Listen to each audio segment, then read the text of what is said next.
Ya, pemirsa, Bali memiliki potensi perikanan dan kelautan yang sangat besar. Bali memiliki luas perairan pesisir 9.634,5 km dengan panjang garis pantai 633 km. Sekitar 75% garis pantai Pulau Bali dibentengi terumbu karang yang luasnya mencapai 7.102,9 hektar. Pengembangan potensi laut diharapkan pulihkan ekonomi Bali.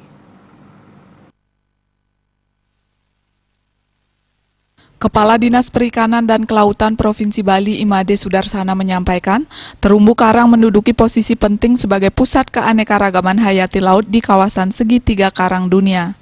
Keanekaragaman jenis karang di Bali termasuk yang tertinggi di dunia. Hal ini didukung oleh posisi Bali sebagai area transisi yang menghubungkan Samudra Pasifik dan Samudra Hindia dilewati oleh arus lintas Indonesia serta banyaknya pembalikan air dingin dari dasar laut. Tidak hanya menjadi pusat kekayaan jenis karang dunia, perairan pesisir Bali juga menjadi koridor migrasi dan area berkumpulnya beberapa biota laut langka dan dilindungi seperti penyu, ikan mola-mola yang ada di Nusa Penida, ikan parimanta, paus, dan lumba-lumba. Menteri Perikanan dan Kelautan RI Edi Prabowo ditemui di Pantai Pandawa belum lama ini mengatakan potensi Bali di sektor kelautan dan perikanan luar biasa.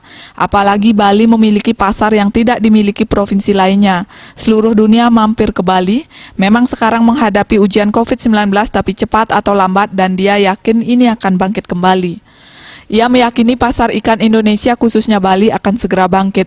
Selama ini Bali kekurangan banyak ikan segar rata-rata dibawa dari Indonesia Timur seperti tuna, baramundi, kakap merah padahal di Bali bisa dikembangbiakkan.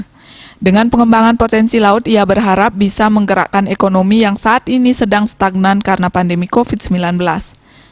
Ia berharap program yang dilaksanakan di Bali terkait pembangunan Taman Batu Karang bisa menjadi jawaban atas kesulitan ekonomi Bali. Cita Maya Bali Pos melaporkan.